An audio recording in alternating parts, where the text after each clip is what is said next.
Hello, everyone, and welcome to Leadership Links Live. My name is Kintopf, and I'm the Director of Organizational Development here at MyPath.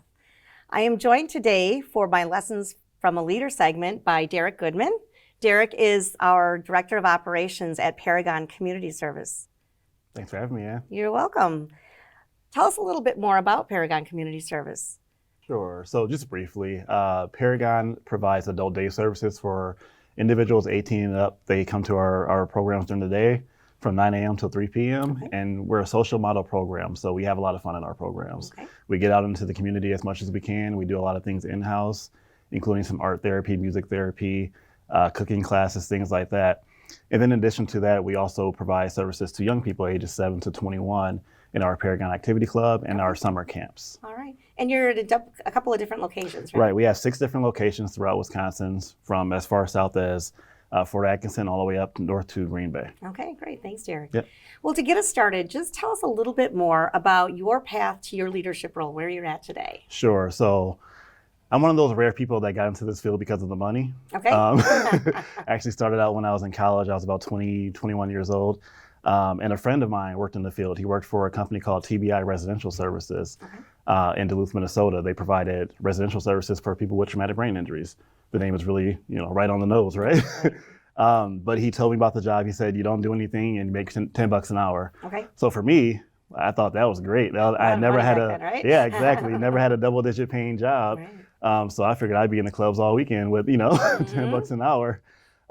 So I got the job. I started, and I learned really quickly that you don't do nothing. I mean, there's a lot to the job, and I learned really quickly that I had a passion for the people that I was serving, and I really enjoyed working with them, and I was able to connect with them, and it became something that I could see myself doing for a long time. So I knew that it wasn't going to be just a short-term thing. I knew it was more than just, sitting back and watching TV with the guys. Right. I had a chance to actually impact their lives. And it was unusual to have that intrinsic value in a career, Right. Or a job at that point. It wasn't even a career. That's something I didn't know existed, that I could have this internal value in what I was doing. So it really launched me into being here today. But from there, I just kind of grew, position by position, a little bit of leadership here, a little bit there, not really in the management position yet, more of a kind of the go-to guy, some lead positions. And then I finally got my big break when I moved back to Milwaukee, and I got a management position with Easter Seal, Southeast Wisconsin. And at the time I was managing, this was 2010, I was managing 4 adult day programs. So that was kind of my venture into adult day programming as well. I did that for 4 years. I was at Easter Seals. By the time I left, I had 18 programs under me, not just adult day programs. That included recreation programs, summer camps, after-school programs, and a few other smaller programs. But I felt I hit my ceiling there. I didn't think there was anywhere else for me to grow, so I started looking elsewhere. I applied to a job for a regional director for HIL. Okay. I didn't get that job, and I'm okay with that. Not everyone is cut out for the 24/365 nature of residential services. But the director at the time was Tracy Noble, and she passed my resume on to Terry Leahy. Terry liked me enough that he passed my resume on as well. And I ended up getting the program director position for Potter Willie Homes. And it was a new position at the time, so it wasn't really well defined quite yet. We're still trying to figure out exactly what the position did, but it was a great foot in the door for me to get into MyPath. And at the time we were still ORP. But after a little bit over a year in that position, the director of operations position opened up at PCS, and that's the job that I really wanted. When I came to MyPath, this is where I wanted to be. So I've been in this position for 7.5 years now, and with MyPath for almost 9 years. It'll be 9 years in January. That's a great story. It shows the opportunity available throughout the company, right? It's not that you had to be just in one of the MyPath operating companies, but opportunities lie outside of your original one, and that's what we hope everybody understands, is that there's, MyPath is certainly the land of opportunity, right? Absolutely. All right. So as a leader, what would you consider your greatest achievement so far? So this one is still ongoing, I would say, and it's been managing through COVID. COVID hit us hard.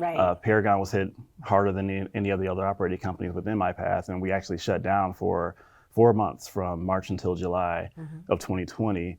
And there was a lot of fear, a lot of uncertainty at the time.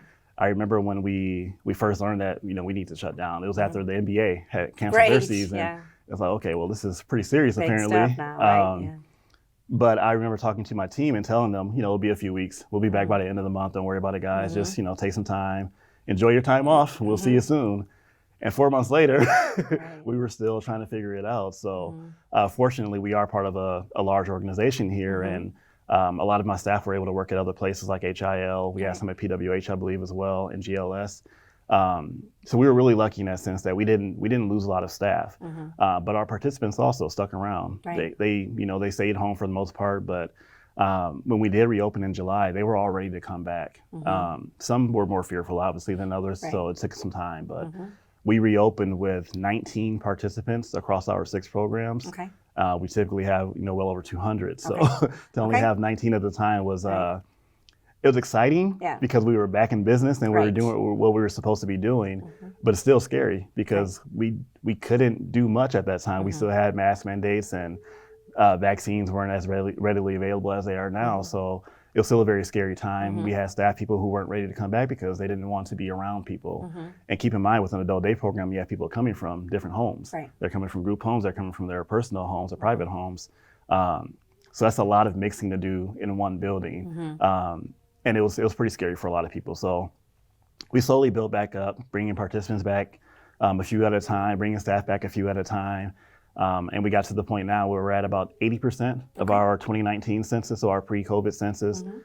We're getting there. We're at about 185 people now, so not quite to where we were before, but a far cry from those 19 that we started with back in July of 2020. Yeah, you guys, more than any other company, probably were tested the most because you literally had to shut down. And, absolutely. But it's great to know that, again, talking about opportunity within the organization, there was still opportunity for people to be gainfully employed during that time. So. Exactly. We couldn't have done that if we weren't part of MyPath. Right. I don't know that we survived if we didn't have the support that we had here from the other operating companies, from the executive team, just making sure that all of our folks were taken care of. So for me as a leader, it was, I'm used to remote leading, but this was different because they were at home now and they didn't have a program to run. So.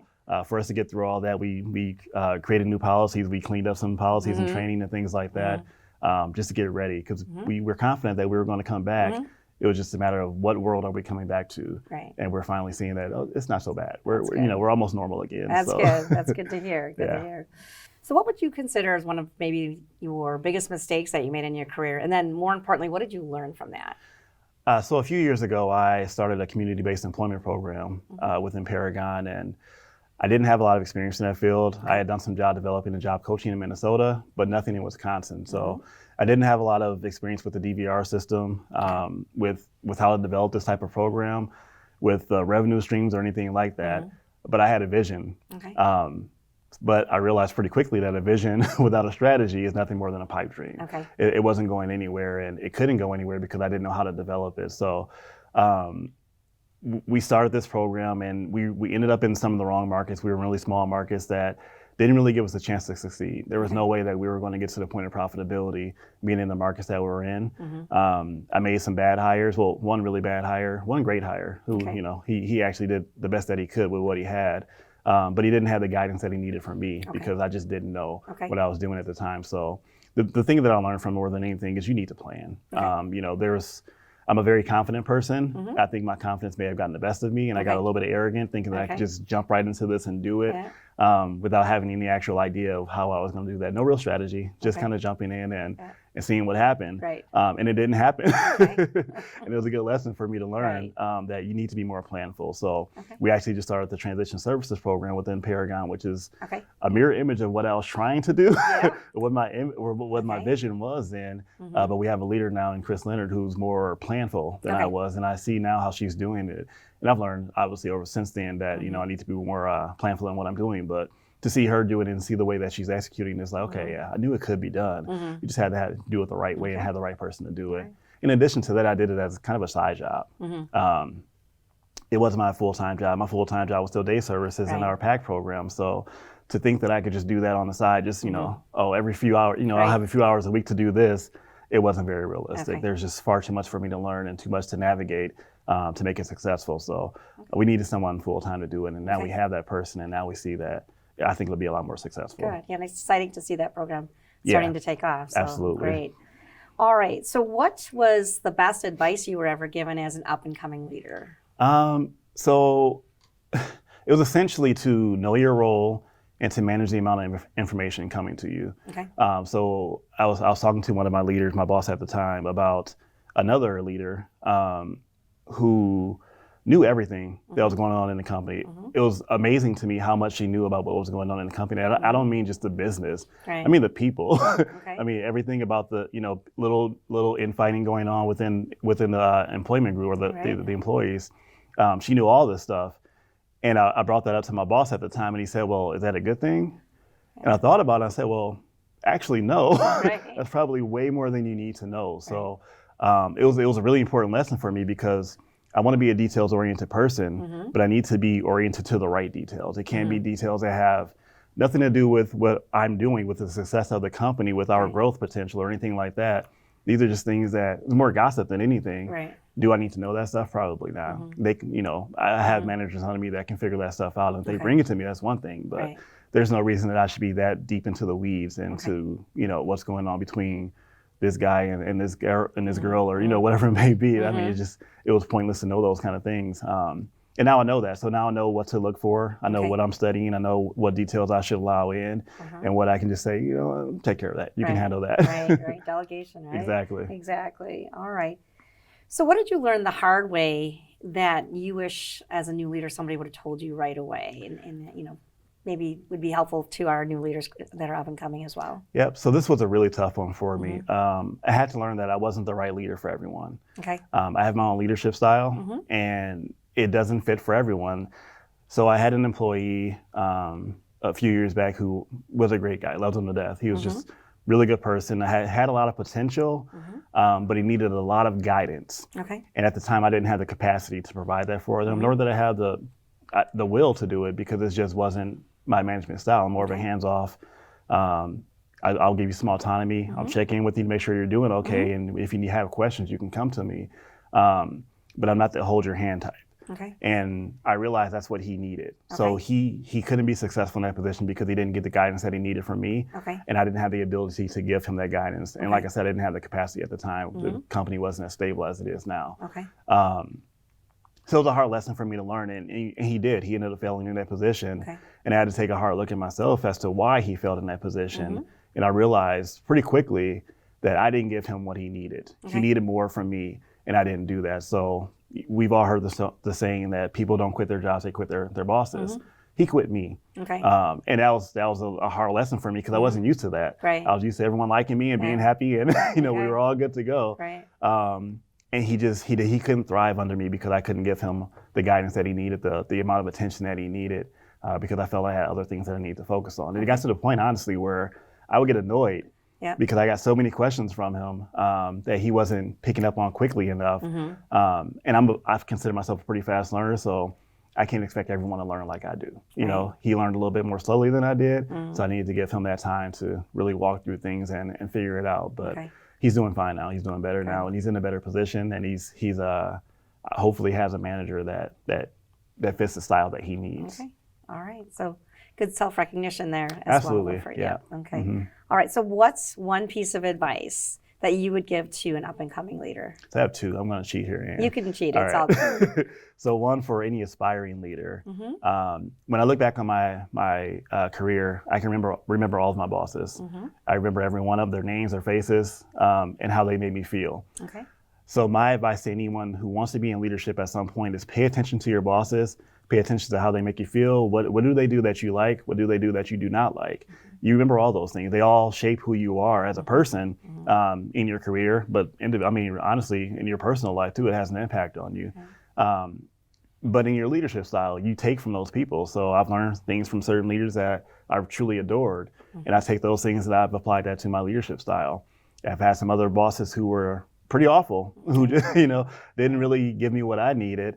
But I learned from them as well. I learned that's not what I want to do. I don't want to ever make anyone feel the way that this person has made me feel, to ever feel cheated or anything like that. So you learn from the good and the bad, and you take that and you apply it and going forward, and just always keep that in mind that, this is what someone did for you, whether it be good or bad. How do you pass it on to the next person in the right way, obviously. And then for anyone who is actually in leadership or just starting becoming a leader, it's not your job to create minions. You don't need an army of minions who do whatever you say. Right. That's not your job. One of the best quotes I've ever heard in business, I always forget who the quote was from. I know he's an author. I have a couple of his books, but he said, leaders don't create followers, they create more leaders. Okay. So my job isn't to make you, like I said, minions, where you just follow what I say and you do what I say. But when I'm gone, you have no idea what to do because you were so used to listening to me. My job is to build a succession line behind me so that when I do step away, the business doesn't suffer. To train people, develop people, teach them how to think independently, how to make their own decisions, how to have some autonomy, and they become leaders themselves. That's been my goal since I've been here at PCS, is to develop a team behind me that does that. They can think for themselves. Maybe when they first start, they ask me a bunch of questions. That's perfectly fine. That's what it should be. But you're learning how to think, and you see how I think about things. So when you ask me a question, I won't necessarily just give you an answer. I'll ask you some questions. Just so you can see, this is what I'm thinking of, this is what you should be thinking of. Even when it comes down to, looking at financials, these are the questions you should be asking about your business. Why is your business doing well? Why is it not doing well? These are the things you should be looking at. So my whole goal is to develop more leaders so that if I were to step away for whatever reason, or if I hit the lotto, which, I haven't played enough, but if it hits $1 billion again, I'll start playing again.